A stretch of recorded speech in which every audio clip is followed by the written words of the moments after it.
I mastered Yu-Gi-Oh! In only 1 month. How, you might ask? Let me show you. For some backstory, I have never played Yu-Gi-Oh! Ever in my life apart from that little Game Boy game, or was it DS game, in like 10 years ago. And that is my only Yu-Gi-Oh! Experience. But I have watched a little bit of the anime. But I've played lots of other card games like Hearthstone, for example. So I pretty much started with nothing. First thing I had to do was figure out which deck I wanted to use. I quickly figured out it was going to be a much more difficult task than I expected. There were hundreds and thousands of decks I could choose from, each with their own variants. I went to YouTube, Google, looking at best decks, tier lists, budget decks, fun decks, everything. I decided I had to be more specific. I looked for plant decks. The first plant deck I found was Predaplants. At first glance, Predaplants seemed like these big, green, scary, man-eating plants. They look really strong, but I don't think these are what I'm looking for. I just don't vibe with them, you know? But after a little bit more scrolling, something caught my eye. Sanavalon Dryas. I finally found it. The card I was gonna build around. I was gonna become a Sanavalon main. I grabbed a deck list online and used all the gems I saved up from solo missions and began opening packs. Enjoy yourself, enjoy yourself. Okay. Yes, I need this. I got it. Okay. I got the second one. This what I need. Looking good. This is looking good. It's always on the first floor. No. Okay. No. Oh my. Why is it always on this side? That looks so cute. Well, my deck is now complete. Now I just gotta learn how the heck I'm supposed to play this deck. Ignore past me. The deck is not complete. That was only draft 1. I've changed that deck over 1,000 times by now. This is what the deck currently looks like.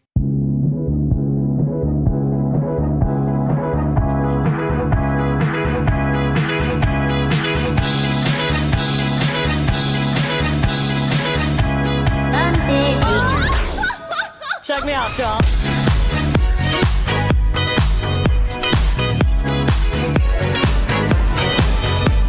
After a month of tweaking, this is what the deck has become. It has no flaws. I spent hours and hours and hours mastering the Sanavalon combo to make this deck work. The combo is like 50 steps long, so I'm not gonna show it to you because you'll probably be bored of it. Anyways.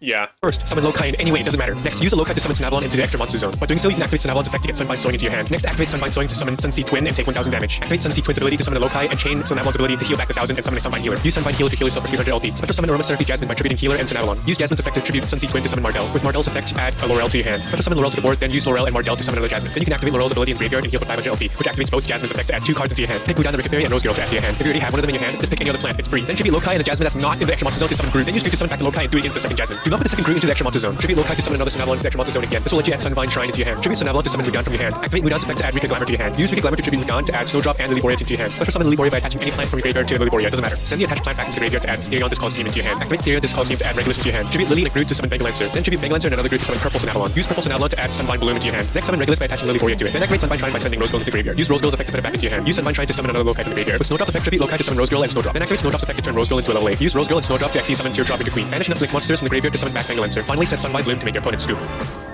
Basically, summon stuff over and over, look intimidating, and hope your opponent is more scared than you are. I know what you might be thinking. Tree, I'm not gonna learn some 50-step combo if that's what it takes to become good at Yu-Gi-Oh! Like, that takes too much time. I don't like combo decks. My brain is too small for that. But boy, I've got a solution for you. There's this one thing not many Yu-Gi-Oh! Players know about this game. This one skill, if you learn, will put you on top of everybody else. The skill that I'm talking about is reading. I know, this sounds even worse than the 50-step combo. I mean, just look at these cards.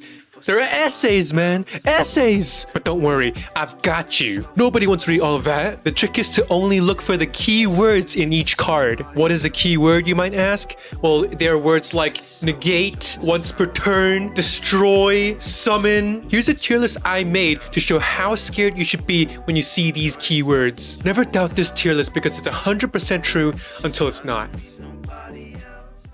Jokes aside, how did I really get to platinum? Is it really because the combo is so ingrained in my head I can do it in my sleep? Is it because I know how to read words on a card in a video game? Did my previous card game experience carry me through Yu-Gi-Oh? Or was it that deep down, no matter how many negates were sent my way, I actually truly enjoyed playing this game? That's right, I said it. Yu-Gi-Oh! Master Duel is a fun game. Okay, sure, the game has some flaws, like how whenever you go back to the main menu screen, you have to load for 3 seconds every time. Or how the game doesn't keep any more than 20 matches in your match history. Not to mention how bad the RNG can be when you just want to open some packs to build a deck you want, but the game just doesn't want to give you the cards you need. And when... wait, what? Plat's easy to get?